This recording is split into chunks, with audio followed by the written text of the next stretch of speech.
వర్షం వర్షంలా కాదు, కోపంతో పడుతుంది. పాత ఇనుప చప్పుళ్ల మాదిరిగా గాజు కిటికీ మీద తడిబారిన చుక్కలు తలతలలాడుతున్నాయి. సమయం సాయంత్రం 5. గోపి అనే పాత వస్తువుల సేకరణకారి ఒక పాడుబడిన బంగ్లాలోకి అడుగుపెడుతున్నాడు. అతని అలవాటు పాత ఇళ్ళు, మూడుబడిన గదులు, డబ్బాలు, గ్రంథాలు వెతికి వాటిని కొనుగోలు చేయడం. ఈరోజు అతడు వచ్చిన ఇల్లు మిగిలినవిలా కాదు. ఇది ఊరిలో పేరుగాంచిన ఒక విద్యావేత్త ఇల్లు, రామేశ్వర్ బంగళా. 10 ఏళ్లుగా మూతపడి ఉంది. ఎవరూ అడుగుపెట్టరు. ఊరి వాళ్ళు చెబుతారు, ఆ ఇంట్లో ఓ పుస్తకం ఉంది, దాన్ని ఓసారి ఓపెన్ చేస్తే మళ్ళీ మనం మూసే అవకాశం ఉండదు. గోపికి అలాంటి కథలంటే చాలా ఇష్టం. భయంతో తను వదిలేసేవాడు కాదు. అది గోపి స్వభావం. అందుకే ఈ రోజు వర్షంలోనూ ఒక్క గొడుగు లేకుండా తడిసి ముద్దవుతో ఆ ఇంటి తలుపు తన్నాడు. తలుపు మెత్తగా మూసి ఉంది. చిన్నగా తోసిన చాలు తానే తెరుచుకుంది. ఒక వాసన దుమ్ము వాసనలా కాకుండా పాత మసక వెదజల్లిన సూక్ష్మమైన వాసన గోపికి కొత్తగా అనిపించింది. అతను ముందుకు సాగాడు. పాత సోఫాలు, గాజు బుట్టల్ని తొలగిస్తూ 3వ గదిలోకి అడుగుపెట్టాడు. అక్కడే కనిపించింది ఒక చిన్న చెక్క రాకం. టేబుల్ మీద తెల్లని దుస్తులతో కప్పబడి ఒక వెండిమూలల తలుపుతో ఉన్న పుస్తకం. మధ్యలో పెద్దగా ఓ అక్షరం లాంటి గుర్తు. ఏ భాషలో రాసినదో అర్థం కాకుండా వింతగానే ఉంది. గోపి చేతికి తీసుకున్నాడు. పుస్తకం బరువు తక్కువ, కానీ అది తీసుకున్న క్షణం నుంచి గది గాలి మారిపోయింది. అచ్చం ఎవరైనా ఆ గదిలోకి నవ్వుకుంటూ ప్రవేశించినట్టుగా, వడిగా చల్లగా, కానీ సైమల్టేనియస్లీ భయంగా. పుస్తకం తలుపు తీయగానే పేజీ మీద రాసి ఉంది, గ్రేటర్ దేన్. ఈ పుస్తకం కథలు చెబదు, అది చదివేవాడు కథ అవుతాడు. మొదలైనది తానే, ముగింపు లేదు. గోపి అసహ్యంగా నవ్వాడు. కాస్త డ్రమాటిక్ గా ఉందే, ఏదో ఒక కళాకారుడు రాసిన పేజ్ అయి ఉండొచ్చు.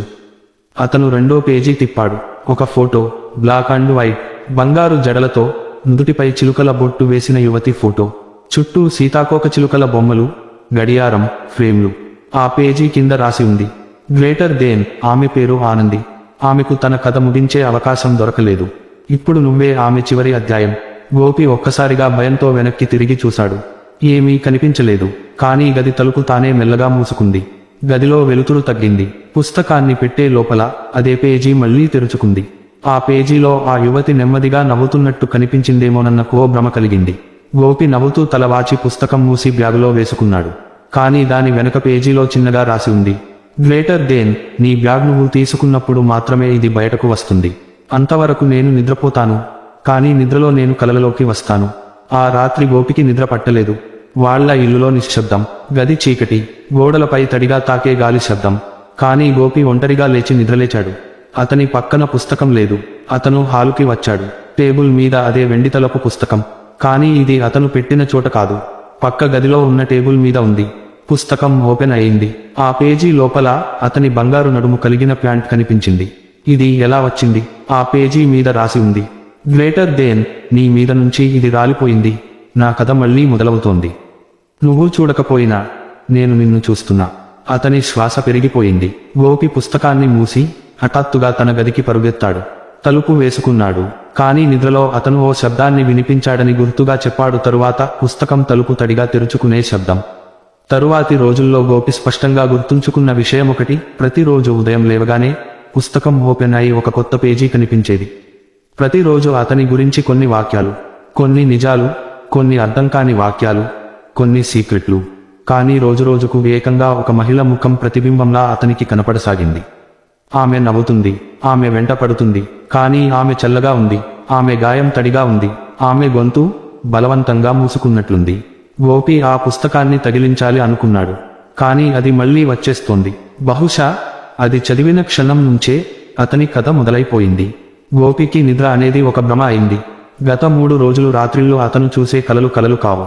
అవి జ్ఞాపకాలు. కానీ వాటిని తాను ఎప్పుడూ అనుభవించలేదు. వాటిల్లో ఒక యువతి ఉంది, ఆ పుస్తకంలోని ఆనంది. ఆమె గోపిని చూస్తోంది. కానీ ఆమె చూపులో ఏ కోపము లేదు, ఏ ఆవేశము లేదు. ఒక నిశ్శబ్దమైన తపన మాత్రమే ఉంది. ఒక రాత్రి గోపి నిద్రలోంచి ఉలిక్కిపడి లేచాడు. అతని మెడ చల్లగా ఉంది. వంటిపై ఎవరో వేలితో రాయించినట్టుంది. బలంగా కాదు, చల్లగా, భయపెట్టేలా. అతను నిద్రలేచి చూశాడు. బెడ్ పక్కన ఏమీ లేదు. గదిలో శూన్యం. కానీ టేబుల్ మీద పుస్తకం ఓపెన్ అయి ఉంది. పేజీ మీద రాసి ఉంది, నువ్వు నన్ను చదివావు. ఇప్పుడు నువ్వే నా కథకు భాగం. నీ ఊహల్లో నేను అస్తిత్వం కాదు, నిజం. నువ్వు నన్ను మరిచిపోతావు అనుకుంటున్నావా? గోపి అసహనంగా పుస్తకాన్ని మూసేశాడు. కానీ ఆ రాత్రి గోడపై ఆమె చేతి ముద్ర కనిపించింది. తెల్లగా మెరుస్తూ నెమ్మదిగా కలిసిపోయింది. ఒక రోజు తన చేతిపై సున్నితంగా రాయడం జరిగిందని గోపికి గుర్తుంది. అక్కడ అదే వాక్యం వచ్చింది, మరచిపోతే మరణిస్తావు. గోపికి ఇదంతా మానసిక భ్రమగా అనిపించలేదు. అతను ఒకరోజు శరణార్థంగా ఆ పుస్తకాన్ని తిరిగి పాత ఇంటికి తీసుకెళ్లి అక్కడే వదిలేసి వచ్చాడు. కానీ తన ఇంటికి వచ్చేసరికి పుస్తకం మళ్ళీ అతని టేబుల్ మీద ఉంది. ఈ దశలో అతను నిర్ణయం తీసుకున్నాడు, ఈ పుస్తకంలోని రహస్యాన్ని తేల్చాలి. అతను గ్రామ గ్రంథాలయానికి వెళ్ళాడు. పాత దస్త్రాలు, పుస్తకాల్ని చదివాడు. ఒక ముసలాయన, శాస్త్ర పరిశోధకుడు, అతనికి చెప్పారు, ఆ వెండితలపు పుస్తకం ఊరు మూలంగా వచ్చినది కాదు. అది బ్రహ్మశిల్పంగా చెక్కబడింది. అలాంటి పుస్తకాలు ఒక్కొక్కటే ఉండేవి. అవి బ్రహ్మరాక్షసుల గమనికలు. చదివినవారే దాని భాగం అవుతారు. గోపి ఆశ్చర్యపోయాడు. అంటే ఇది ఓ ఆత్మకథ? ముసలాయన తలుపారు. కాదు, ఇది ఓ ఆత్మకథ కాదు. ఇది ఆత్మను బంధించే కథ. ఒక్కసారి పేజీలో పేరు రాసిన వెంటనే ఆ ఆత్మ నీ నీడలోకి వస్తుంది. గోపికి అసహ్యంగా అనిపించింది. కాని అప్పటికే పుస్తకంలో అతని పేరు ముగింపు లేని వాక్యంలో కనిపించేది. గోపి ఎప్పుడూ మళ్లీ పుస్తకం తీసి చూడకూడదని అనుకున్నాడు. కానీ అతనిలో ఓ శక్తి, ఆమె కోరిక అతనిని మళ్లీ పుస్తకం తిప్పించమంది. ఒక రోజు రాత్రి అతని ఇంట్లో విద్యుత్ పోయింది. చీకటి చుట్టుముట్టింది. గోపి మట్టివత్తిని వెలిగించాడు. ఆ వెలుతురులో పుస్తకం తానే తెరుచుకుంది. లోపల ఆనంది పూర్తి ముఖచిత్రం, కానీ ఇప్పుడు ఆ ముఖం మానవమైనదిగా లేదు. ఆమెకు నుదుటిపై బ్లాక్ కలర్లో 3 చిన్న రేఖలు ఉన్నాయి. చెవులు లేదు. నోరు ఓపెన్ అయి ఉంది, కానీ దానిలోంచి వచ్చిన శబ్దం ఒకే ఒక్క వాక్యం, నన్ను ఎవరో విడిచిపెట్టారు, నువ్వు మాత్రం అలా చేయకు. ఆ శబ్దం గోపిని పగలంతా వెంటాడింది. అతను ఇక ఆపలేనివాడు అయ్యాడు. పుస్తకం ప్రతిరోజు ఓ కొత్త అధ్యాయం రాస్తోంది. తన జీవితాన్ని మారుస్తోంది. అతను బస్సు ఎక్కినా, రోడ్ మీద నడిచినా అతనికి ఎదురుగా ఎవరో కనిపిస్తున్నారు. పొడవాటి జుట్టు, తెల్ల దుస్తులు, ఆ ముఖం మాత్రం మసకగా, అస్పష్టంగా. ఒకరోజు అతను తన పాత ఫోటోల్ని తిరగేస్తుండగా ఒక ఫోటోలో ఆనంది కనిపించింది. అదే ముఖం, అదే బొట్టు. కానీ అది అతని తాతయ్య ఇంట్లో తీసిన ఫోటో. 1986లో తీసిన ఫోటోలో ఆమె ఎలా ఉంటుంది? అతను ఇంట్లో ఉన్న ముత్తైదేవిని అడిగాడు. ఆమె తలవంచి చెప్పింది, ఆమె పేరు ఆనంది. నీ తాతయ్యకు కోచింగ్ ఇచ్చేది. కానీ ఆమె ఒకరోజు మన ఇంట్లోనే అదృశ్యమయ్యింది. ఆమె కనిపించలేదు. అప్పటి నుండే ఆ గదిలో ఎవరూ అడుగుపెట్టలేదు. గోపికి మురిగిన రక్తం మళ్లీ వేడెక్కినట్టయింది. ఆనంది కథ అతనికంటే ముందు నుంచే మొదలైపోయింది. తాను పుస్తకం తెరిచినది తను కాదు. అది ఓపెన్ అవడం ఆత్మశ్వాస లాంటిది. తన ఊపిరిని పుస్తకం అనుసరిస్తోంది. అతను నిర్ణయం తీసుకున్నాడు, పుస్తకం చివరి పేజీ చూడాలి. చివరి పేజీ తిరగగా రాసి ఉంది, ఆఖరి భాగాన్ని నీ రక్తంతో రాయాలి. అప్పుడే ఈ కథ ముగుస్తుంది. కానీ రక్తం నీది కాదు, ఆమెది కావాలి. గోపి భయంతో వెనక్కి అడుగు వేశాడు. అదే క్షణం వెనుక అద్దంలో తన ముఖం చూశాడు. పక్కలో ఆనంది ముఖం తడిగా కనిపించింది. ఆమె కళ్ళలో దాహం. వదిలిపెట్టమన్న కోరిక కాదు, దేహంలోకి రావాలన్న కోరిక. ఇది కేవలం ఒక శాపగ్రస్త పుస్తకం కథ కాదు. ఇది 2 జీవితాల ముడిపడ్డ అనుబంధం. గోపి చేతుల్లో పుస్తకం ఉంది. కానీ ఇప్పుడు అది కాగితం మీద అక్షరాల సంగతే కాదు. అది ఒంటిపై శరీరంగా వ్యాపించిన పునాది అయింది. తన మనస్సు ఒక పేజీ. ఆమె ఆ పేజీలో రాసుకుంటుంది. ఆమె ఆనంది. ఆ రాత్రి గోపికి నిద్రపట్టలేదు. పుస్తకం చివరి పేజీపై రాసిన వాక్యం, ఆఖరి భాగాన్ని నీ రక్తంతో రాయాలి. కానీ రక్తం నీది కాదు, ఆమెది కావాలి అన్న మాటలు అతని మనసులో తాడితంలా గుచ్చుకున్నాయి. ఆమె రక్తం అంటే ఎవరి రక్తం? ఆనంది మళ్లీ ప్రత్యక్షమైనది. ఈసారి గోపి చూసింది. గోపి తన బెడ్ పక్కన నిద్రలేచి మెలకువతో ఆమెను చూశాడు. తెల్లని చీర, పొడవాటి జుట్టు, చనిపోయిన వారిలా కనబడే ముఖం కాదు. ఈసారి ఆమె ముఖం సజీవంగా ఉంది. నిశ్శబ్దంగా చూస్తోంది. కానీ చేతిలో ఎరుపు రంగు ఉడత. ఆ ఉడతను గోపి గమనించాడు. ఉడత కాదు, అది రక్తం తడిచిన పుస్తకపు పేజీ. ఆమె మాటలు లేదు. కాని గోపి మదిలో ఆమె మాటలు వినిపించాయి. నా కథ రక్తంతో ముగుస్తుంది. కాని నన్ను నిలిపిన వాళ్ళు ఎవరో. నేను శాపంగా మారకముందు నేను మామూలుగా ఉండే రోజులు తిరిగి రావాలి. ఆమె ఎదుట గోపికి ప్రత్యక్షమవుతున్న శకం లేదు. శపించబడిన ఆత్మను సాంత్వనపరచడం సాధ్యం కాదు. కానీ గోపి ఒక ఆశను పట్టుకున్నాడు. తన తాతయ్య గురించి ముత్తైదేవి చెప్పిన మాటలు. ఆనందిని పుస్తకంలోకి బంధించింది ఎవరు? ఆ ప్రశ్నకు సమాధానం కావాలి. తాతయ్య చనిపోయినా అతని పాత డ్రాయర్లు ఇంకా ఉన్నాయి. గోపి ఒకరోజు ఆ ఇంటికి వెళ్ళాడు. పాత రాతల కాగితాల్ని తవ్వాడు. అందులో ఒక పత్రం, ఒక రహస్య నిబంధన ఉంది. ఆమె మరణించిన రోజు ఆమె రక్తాన్ని వెండితో మేళవించి బ్రహ్మకల్పిత తాళంతో ఆమెను పుస్తకంలో బంధించాం. ఆమె ఆత్మ ప్రశాంతంగా ఉండదు. ఒక రోజు ఆమె ఎవరినైనా పిలుస్తుంది. ఆ పత్రం చివర కోణంలో రక్తపు చుక్క ఉంది. గోపికి అర్థమైంది, తన తాతయ్య ఆనందిని ప్రేమించేవాడు. కానీ అదే ప్రేమ అతనికి శాపంగా మారింది. ఆనంది అతనిని వ్యతిరేకించింది. అతను ఆమెను శాంతింపజేయాలనే నెపంతో ఆమెను పుస్తకంగా మార్చాడు. ప్రేమను శాంతిగా మార్చాలన్న కోరిక అది ఆమెను నిర్జీవాత్మగా మార్చింది. తన రక్తంతో ఆమె కథ ముగిస్తే పుస్తకం మూసివేయవచ్చు.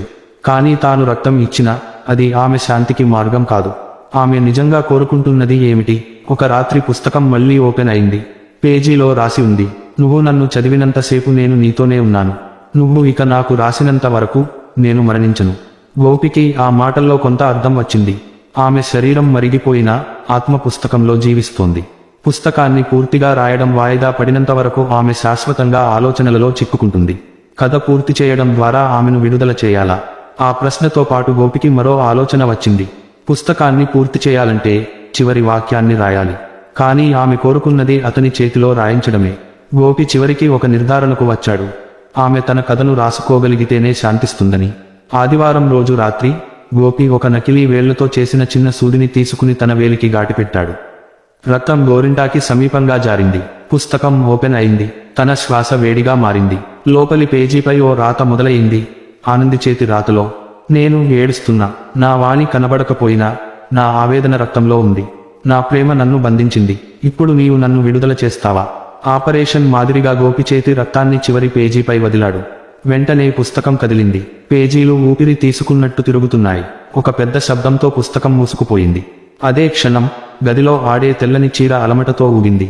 గోపి చూశాడు. ఆనంది నెమ్మదిగా వెనక్కి నడుస్తూ వెలుతురుగా మారిపోయింది. ఆమె చివరి చూపులో ఒక చిన్న నవ్వు ఉంది. అది శాపం కాదు, అది శాంతి. గోపి స్పష్టంగా తెలుసుకున్నాడు, ఆమె తన కథను ముగించుకుంది. ఆమె ప్రేమను రక్తంతో రాసుకున్నది. ఇప్పుడు ఆమె వెళ్తోంది. పుస్తకం మూసుకుపోయిన ఆ రాత్రి తర్వాత గోపి జీవితంలో ప్రశాంతత మోసుకొచ్చిందని అనుకున్నాడు. ఆనందిని శాంతించేశాడన్న నమ్మకంతో రోజులు గడిచాయి. కానీ ఓ చిన్న విషయానికి అతనికి గుర్తురాలేదు. పుస్తకాన్ని ఎప్పుడూ మూసిపెట్టొద్దని తన తాతయ్య రాసిన నిబంధన. ఒక పాఠం మర్చిపోతే దాని పరిణామాలు నరాలు తినేస్తాయి. ఒక నెల రోజుల తర్వాత ఒక ఆదివారం సాయంత్రం గోపి తన పనులలో బిజీగా ఉన్నాడు. అప్పుడే దాని అలికిడి మొదలైంది. పుస్తకం ఉండే అల్మారాలో చిన్నదైన గీకు శబ్దం వినిపించింది. గోపి నిదానంగా ముందుకు వెళ్లి చూడగా పుస్తకం కింద ఉండే లాకర్ తలుపు ఊడిపోయింది. అది నేను తాకలేదు, ఎలా తెరుచుకుంది? గోపి గుండె జల్లుమన్నట్టయింది. అక్కడ ఒక చిన్న కాగితం ఉంది. అది పుస్తకం పక్కన కనబడటమే కాకుండా పైగా కొత్తగా రాసినట్టుగా ఉంది. గోపి దాన్ని తీసుకుని చదివాడు. నువ్వు నన్ను శాంతింపజేశావు, కానీ పుస్తకం తలుపు మూసినప్పుడు మరొకరు బలైపోయాడు. ఆ వాక్యం అతన్ని ఓ కొట్టిన గజ్జలా హత్తుకుంది. అతని తల దోమకాయలా తేలిపోయింది. మరొకరు అంటే ఎవరు? ఆ రోజే రాత్రి అతని ఫోన్కు ఓ అపరిచిత నెంబర్ నుండి కాల్ వచ్చింది. ఎదురు ఆవాసంలో ఉండే చిన్న కిషోర్ తల్లి శోభన్ వాయిస్ లో మాట్లాడింది. గోపి బాబు, మా బాబుకు నిద్ర పట్టట్లేదు. ఏదో తెలియని భయంతో ఏడుస్తున్నాడు. మీ దగ్గర ఏమైనా జరిగింది? గోపి ఊపిరాడక ఉక్కిరిబిక్కిరయ్యాడు. అదే రోజున సాయంత్రం అతను పుస్తకం తీసి చిన్నగా ఓపెన్ చేసి తీయాలనుకున్నాడు. కానీ తీయలేదు. ఆ ఆలోచనే తలుపు ఊడేలా చేసింది. గోపి దిక్కుతెలియకుండా ఆనందిని గురించి తాతయ్య రాసిన పుస్తకాలన్నీ తిరగేశాడు. ఓ పాత పుస్తకంలో ఒక పేజీపై చేతివ్రాత ఉన్నది. ఆత్మ శాంతించిన ఆ పుస్తకం జ్ఞాపకాన్ని రాసుకుంటుంది. అది మరో ఆత్మను పిలుస్తుంది. ఎప్పుడూ మూసివేయకూడదు. తలుపు మూసినప్పుడు అది రెండో జన్మ కోసం వెతకడం మొదలు పెడుతుంది. ఆ మరుసటి రోజు కిషోర్ మాయమయ్యాడు. గోపి వెళ్లి వాళ్ల ఇంటి వద్ద గడిపాడు. పిల్లాడు బెడ్ మీద లేడు, తలపాగా మాత్రమే ఉంది. తల్లి ఏడుస్తోంది. తండ్రి పోలీసులకు ఫోన్ చేస్తున్నాడు. అదే రాత్రి గోపికి మరో అపశకునం. తన ఇంట్లో ఒక చప్పుడుతో లేచాడు. పుస్తకం ఓపెన్ అయి ఉంది. పేజీలో కొత్త రాత చిన్నవారి చేతివ్రాత మాదిరిగా ఉంది. అక్క, నాకు ఇంటికి వెళ్ళాలి. నన్ను బయటకి తీసుకురా. నాకు అమ్మను చూడాలి. గోపికి ఈ విషయానికి స్పష్టంగా అర్థమైంది. పుస్తకం మళ్లీ ఓపెన్ అయింది. ఇప్పుడు ఆనంది వెళ్లిపోయిన స్థానం కిషోర్ ఆక్రమించుకున్నాడు. పుస్తకం శూన్యం ఉండదు, అది శూన్యంలోనూ ఆత్మను పిలుస్తుంది. దానికి బంధితుడు కావాలి. కిషోర్ను బయటకు తీసేందుకు ప్రయత్నించాలి అనుకున్నాడు గోపి. కానీ ఇప్పుడది సులువు కాదు. ఆనందికి రక్తంతో కథ రాయాల్సి వచ్చింది. ఇప్పుడు ఇంకో రక్తం, ఇంకో కథ అవసరం. తాతయ్య పుస్తకంలోని నిబంధనల ప్రకారం పుస్తకం మూసేవాడే తిరిగి ఓపెన్ చేయాలి. మరొకరు ఓపెన్ చేస్తే శాపం 2 రెట్లు బలపడుతుంది. గోపి పుస్తకాన్ని ఓపెన్ చేశాడు. ఈసారి పేజీలో అక్షరాలే కాదు, పిల్లగాడి బొమ్మలు. చిన్న చేతులతో గీసిన దెయ్యం బొమ్మ. పక్కనే మాటలు. ఇక్కడ చీకటి ఉంది, నాకు నిద్రలేదే. అమ్మ లేదు, నువ్వు రాకపోతే నిన్ను పిలుస్తాను. ఇది మామూలు ఆత్మ కాదు, చిన్నవాడి బాధతో ముడిపడిన శాపం. మానసికంగా పూర్తిగా బాధించి అతని మెదడును తినేస్తోంది. పుస్తకానికి మళ్లీ తాళం వేసినా మళ్లీ తెరుచుకుంటోంది. అంటే ఇప్పుడది తాను కోరుకున్నప్పుడు తలుపులు తెరవగలదు. గోపికి తెలిసింది ఒక్క మార్గం, పుస్తకాన్ని తగలబెట్టడం. కానీ తాతయ్య రాసిన చివరి హెచ్చరిక, పుస్తకాన్ని తగలబెట్టినప్పుడు దాని ముద్ర కేవలం కాలిపోదు, అది పక్కదారి వెతుకుతుంది, ఓ శరీరం వెతుకుతుంది. గోపి అయినా ఏమాత్రం వెనకడుగు వేయలేదు. ఓ రాత్రి ఫ్యూయల్ తీసుకుని పుస్తకాన్ని బయటకు తీసుకెళ్లాడు. మంటలు పెట్టాడు. మంటలు ఎగసాయి, పేజీలు మండాయి. దాని నుంచి ఊపిరి వెళుతున్నట్టు గోపికి అనిపించింది. కానీ చివరి క్షణంలో మంటలలోంచి కిషోర్ ముఖం కనిపించింది. అన్నా, నన్ను ఎందుకు మంటల్లో వేస్తావో? గోపి ఒళ్ళు పూర్తిగా చెమటబారిపోయింది. కానీ మంట ఆగలేదు. పుస్తకం పూర్తిగా మిగిలిపోయింది. ఎరుపు పొగ బయటకు వచ్చింది. ఆ పొగ గోపిని చుట్టుముట్టింది. గోపి స్పృహ తప్పాడు. అతను మళ్లీ కళ్ళు తెరిచేసరికి పక్కన పుస్తకం లేదు. కానీ గోడమీద చిన్న చేతితో రాసిన మాటలు ఉన్నాయి. ఇప్పుడు నీ కథ మొదలవుతుంది.